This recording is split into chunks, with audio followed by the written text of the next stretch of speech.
Hey y'all, AKC here, and today I'm back with another review with like Clockwork by Queens of the Stone Age. Now, who are Queens of the Stone Age? Well, I'll be happy to tell you because guess what? This is my first album listening to them. This is my first album. This is one of their first album I've listened to by them. So it was linked to me too. So this is an alternative rock band from California. I've heard who has a pretty, I would say, dedicated fan base.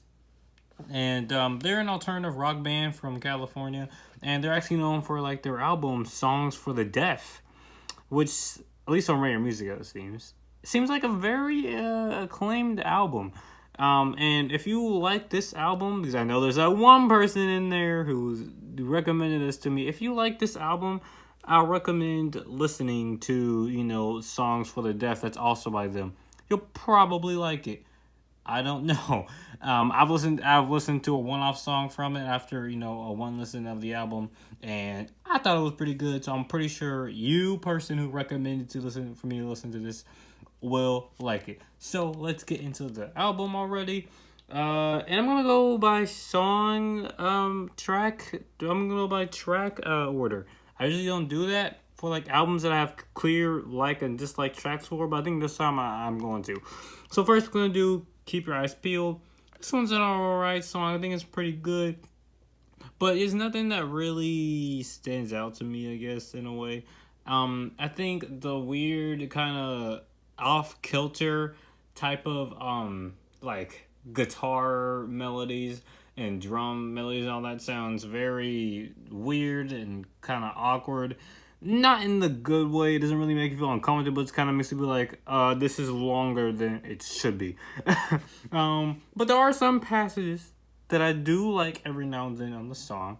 I just wish it was a little bit shorter. Also, it's also one of the other few times where I actually like his voice on this album.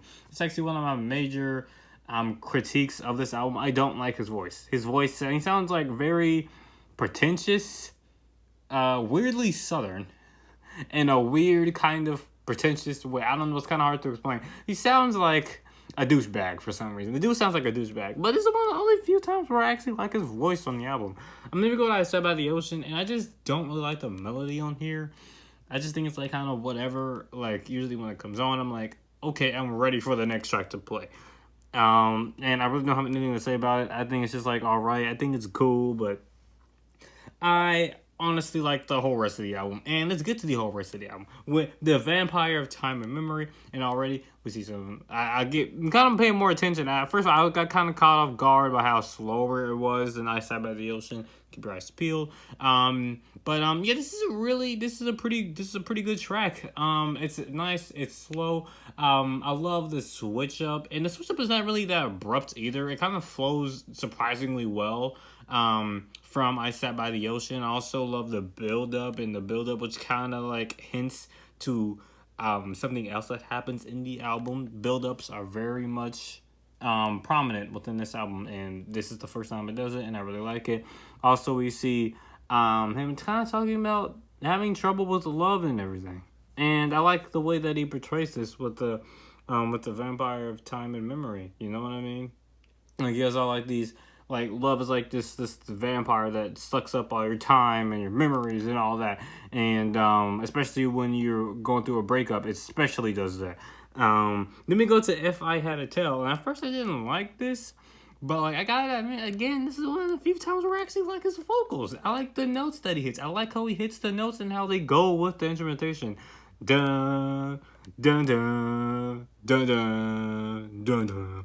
And here we see him kind of probably talking about, society and the different levels of society. If I had to tell, I'll swallow away all the flies in the night and everything. And for me, I think this tell kind of symbolizes multiple things.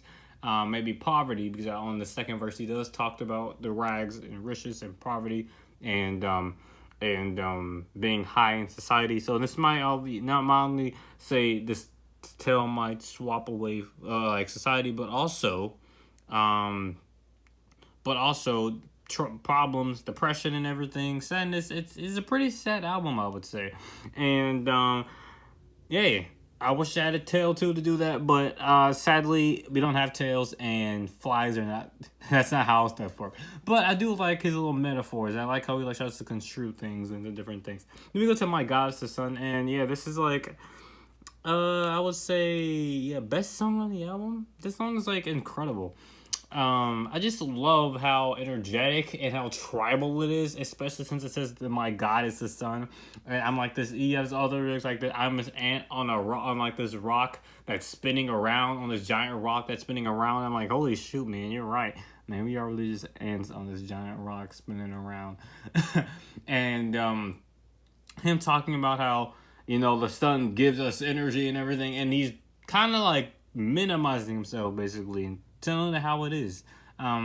Really love this track. Love the little tambourines and everything that go out and everything. Like I said, it makes it sound super tribal and everything. I really like it. Then they go to Kalopsia, and first to listen to, I severely underrated this song. At first, for some reason, I didn't like it, and don't ask me why I didn't like it. I guess I was just being stubborn, but no, this is actually a really great song. The reason why it's a great song is because you have like this one part where they go from like this weird dance, slow dance type thing, and then it goes into like this like crazy guitar part where it goes like dun dun dun dun dun dun dun dun dun dun dun, and like it kind of at this point where I noticed like, oh my gosh, he's actually, the guitars and everything are getting more manic and crazy throughout the freaking album. And this is where it kind of starts. Not only, it kind of honestly started at My God Is the Sun, except in a more organized fashion. But you can see him going to a downward spiral, and then the downward spiral continues where he talks about fake friends and everything. You know, the gossips and the snakes, the frauds. They're Fairweather friends. They're only your friends when the weather is fair. Man, those are some baller. That's some really good lyrics. And again, I just love the guitar riffs and everything. Everything is so manic and crazy. Like, oh my gosh, the way how it just delves into insanity, I feel like, with some of the guitar tones and all that. I just love it. Then we go to Smooth Sailing, and again, at first I thought this sounded kind of like a dad rock type song, and honestly it still does to my ears. The melodies kind of just in a way generic, kind of really reminds me of like 90s. I wouldn't say it reminds me of like no 70s stuff, but it reminds me of like millennial dad rock stuff, like 90s stuff. But then we get this very crazy part where like the guitar goes all noise rock and goes like or something. And man, I'm like, every single time I hear it, I'm like, oh my gosh, I forgot this part was in the song. And I'm like, oh, this is amazing. It's a really good song. Then we go to I Appear Missing, and this is kind of like the epic of the album. This is the climax of the album. And yeah, pretty much the whole resolution and falling accent all happens in like Clockwork in the last song. And I Appear Missing is like this really grand song with pianos, horns, the guitars, everything. And yeah, it's just a really grand song. I like how it like wraps everything together. I like how it's literally split into two different parts.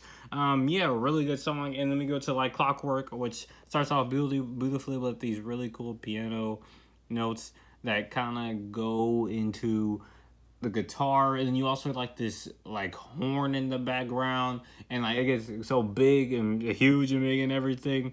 Like, man, like they really put a lot of work into this track. Yeah, this album is amazing. It's pretty good. I feel like my only gripes is that like I just don't like his voice. I kind of got used to it, but it just sounds too douchey to me. I don't know. Like I said, I don't like. So yeah, like I said, I don't like his voice, and I think Keep Your Eyes Peeled and Outside by the Ocean are kind of like weak compared to the other tracks. Just in the way that they're structured and the way how slowly it's paced. Also, I think the first side, even the Vampyre and Time and Memory, I think all those three songs are pacing on there are just so long for no reason. But like overall, it's a pretty amazing album, and I love how they sequenced and everything. So I'll give this like a strong 8.5. Light 9, a final score 9. I'll see y'all for the next review. See ya.